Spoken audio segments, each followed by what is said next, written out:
Justine Malone here with TMC Media and the incredible Lowkey, also known as Lowkey. We are at the Kis Daniel show in Melbourne, and Lowkey will be one of the support acts for Kis Daniel, but he has agreed to sit on the couch with us for a few minutes and talk to us about his journey. So thank you so much for joining us. All right, it's a pleasure being on the show. Yeah. How are you feeling today before the show at the moment?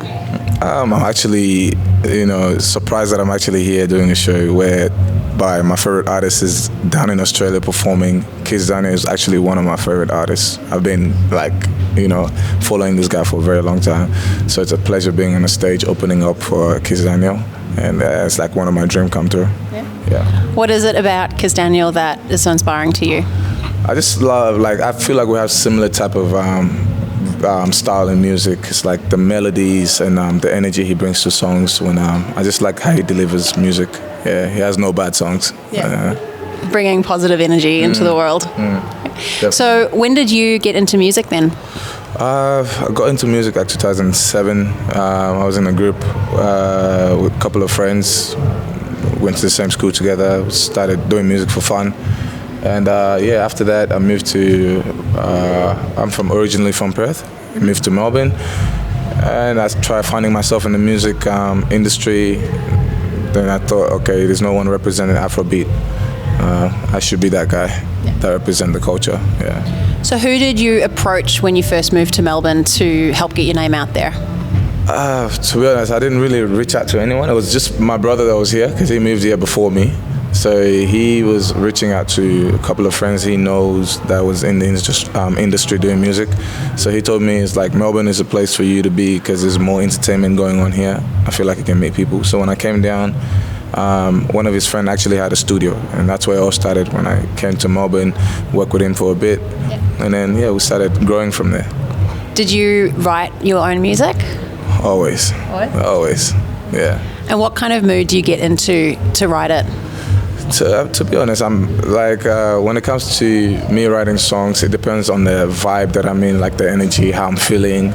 But I the room gives me, or like the people as well. Like I can having a conversation with you now, I can take something and make a song out of it. So it's like you can write a song about me. Why not? Definitely.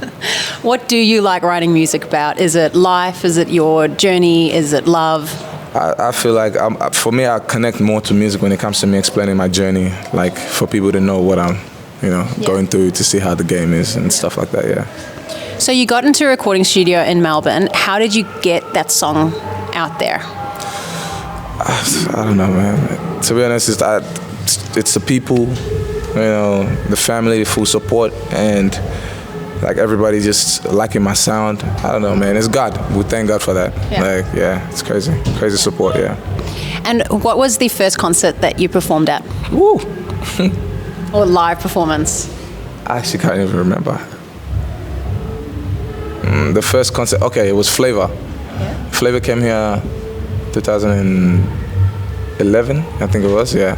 And at that time I had like blonde hair, and all that, yeah.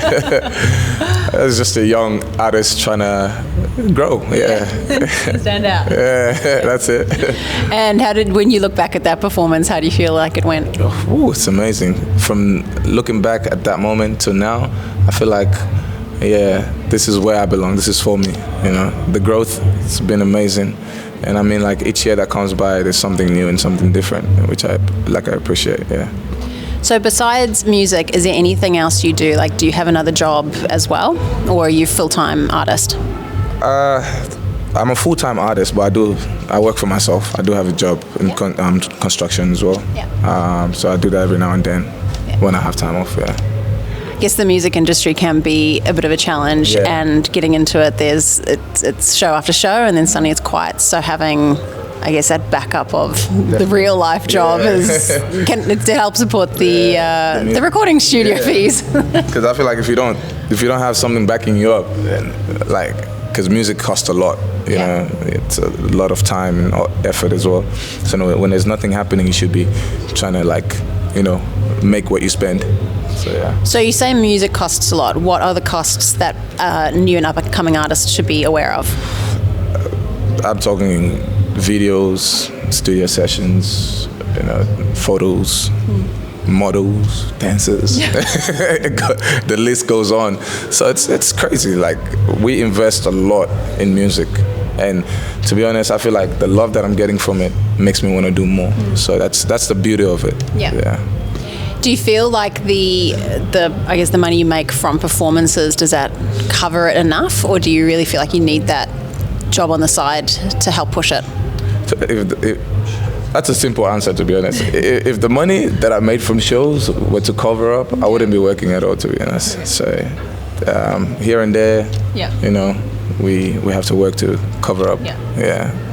So you have been rising, and you're becoming a really well-known artist. You have a lot of support. I mean, you're with Kiz Daniel tonight, which is a huge effort.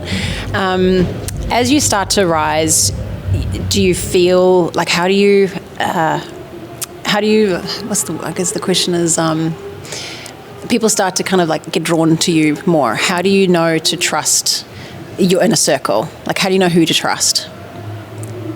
To be honest, I feel like the more you rise, it becomes lonely in a way, where it's like outside you get love, but within you're lonely because you don't connect with people very much on a level where it's like you don't know who is real, and you don't know who you can express yourself to. Because apparently artists like us, people think that we don't have feelings, like we don't think and we don't do things the right way. You understand? When I go out, I see a lot of people show love, like crazy love, but at the end of the day, when I'm alone, I want to express myself. I want to talk to a person, so I can't do that to people. So what I do it through songs instead. Yeah.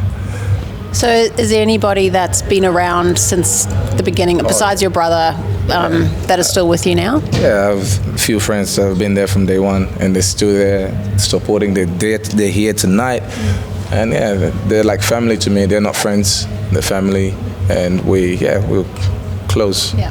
Shout out to them, Cool. And any new projects coming up that we should be aware of? Yes, definitely.